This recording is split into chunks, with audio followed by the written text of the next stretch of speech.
Hello and welcome. This is James Blanchard, Cisneros at your service. Today I will be reading the November 15th Facebook post and making a few comments on it, and I trust it will assist both of us on our journeys.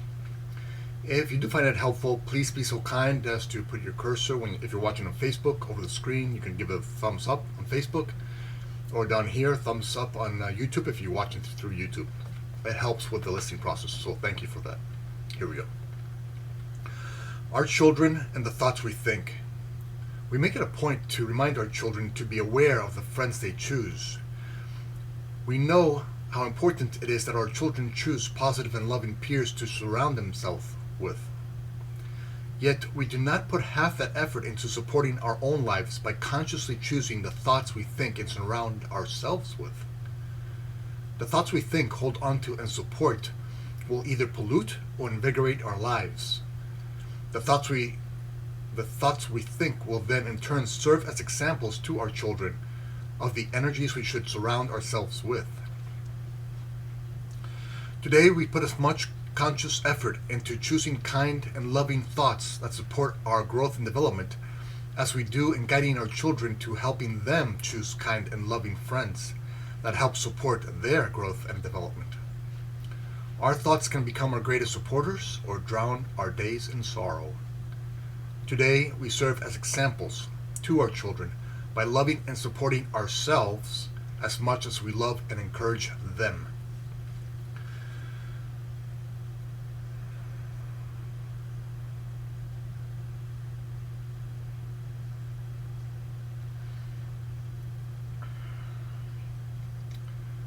Today, let us notice how vigilant we are when it comes to assisting our children choose loving and supportive friends.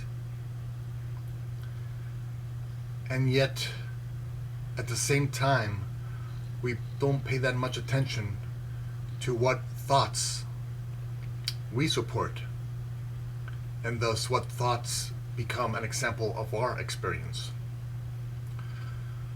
For you see, when we're helping our children and telling them, asking them to pick loving, kind, generous, supportive, or giving friends, many times our children don't quite hear us.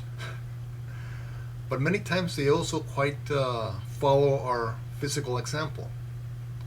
And so our physical example many times becomes even more important than what we say to them. And our physical example is a result of the thoughts we think. The thoughts that we support with our time, energy, and focus become a larger and larger part of our mind, brain, life. And so our thoughts, become the example that we set. And then the example that we set is what our children follow. Not necessarily what we say to them. So today we're not going to judge ourselves for not having these perfect thoughts, these aligned thoughts with God. God being love, and God's extensions of love being peace, joy, compassion, forgiveness, generosity.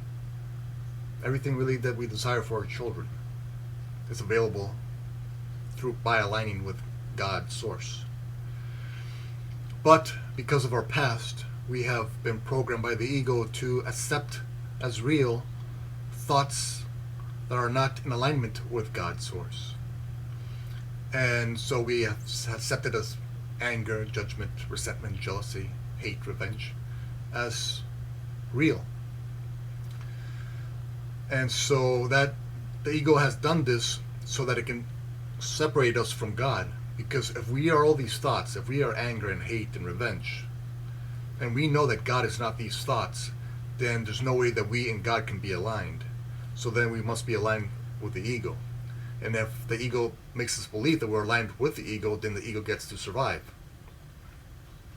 But we're coming to a point in our awareness where we're realizing that we don't have to support the thoughts that we once supported, that only in truth hurt us and obviously our children through our example.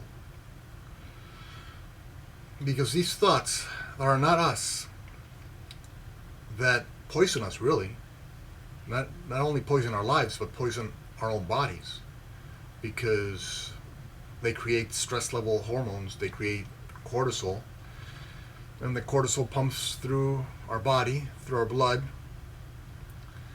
Then it affects our brain, our veins, our kidneys, our livers, all because of the thoughts we are aligned with, with these negative thoughts. But today we're not going to judge ourselves for having negative thoughts. We're simply going to stop them. And to give us a little extra incentive, we're going to remind ourselves that it is these thoughts that create the actions that our children look to, and these actions become an example to our children. And then because to them we are usually godlike. So whatever we are supporting, they kind of want to be like.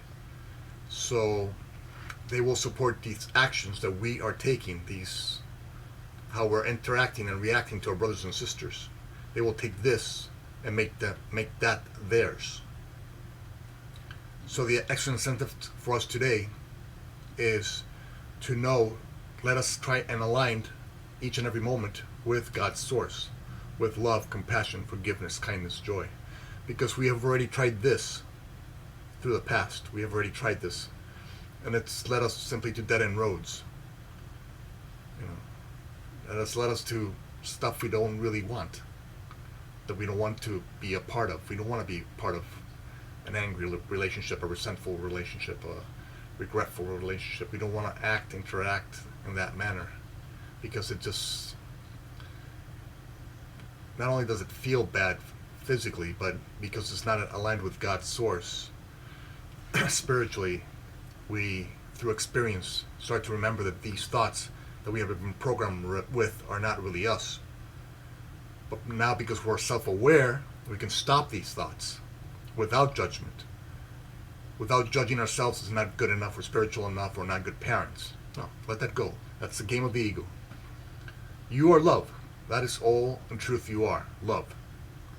And so when you're buying into the ideas that you're not good enough, that you're not a good enough parent, that you're not wise enough or spiritual enough, those are all games of the ego used to attach you to the ego. But you've already played that game long enough. Release it, let it go. Set it aside, if you will. And start, in this moment, aligning your thoughts with God's source. And when you have negative thoughts, that's okay. That's just part of being human.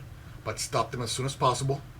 Remember what your goal is. Your goal is today is really, through your thoughts, become an example to your children. Because you know that your thoughts, when you put your time, energy, and focus into them, will create your actions and interactions. And it's these actions and interactions that your children will see and then copy. And so basically your children are simply an extension of your thoughts. The thoughts that you're supporting as real within you. And so anytime you're aligned with God, then they are supporting those God-like thoughts. And then they become an example to their friends of this light. Because they're simply doing what you have done and are doing now. So today, simply let us do that. Let us thank our children, because they're helping us, they're incentivizing us to align our thoughts with God, because we want to be great examples for our children. And so when the incentive they're providing is that we know that our thoughts will become them, in essence. So the incentive that we have is that we are going to focus on our thoughts today and align them with God. And when they're not aligned with God, stop them. Do not judge yourself. Place them aside. Remember what you truly want, desire, to align with God, to offer a great example to your children. And do that. And do it with kindness, with self-kindness, with peace, with the knowledge that your journey is sacred and that you have co-created a perfect journey with God's source to become a light, not only for your brothers and sisters, but for your children. And every step on the journey helped you become more self-aware, to the point that you're now self-aware enough that you know you have free will. You can't control your thoughts. You can't control the time, energy, and focus you place on these thoughts.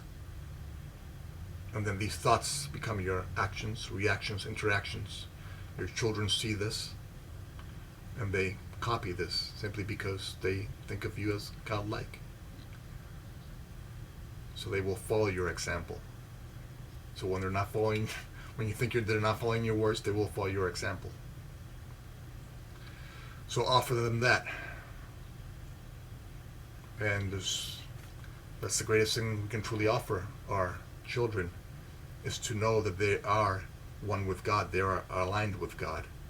They might not see their alignment, consciously speaking, but because we are all one, when we are aligned with God, so too are they. Because we and our children are one. We and God are one. We are all one. And so what we do, and what we become an example of, helps them remember their own light. The brighter we shine our light, the better they can see their own light. And that is what we're doing today. Just practice shining our light brighter and brighter by aligning our thoughts with God. Thank you so much for your time. I love you very much. If you'd be so kind as to like, comment, or share this video, it would help with the listing process, and it might help somebody find this information who can use it someday. If you'd like to leave me a comment or a question, I will be delighted to offer a response. And if you can please subscribe to my YouTube channel, I would love to have you in that community. Again, thank you for your time. I love you very much, and God willing, we will see each other tomorrow. Peace.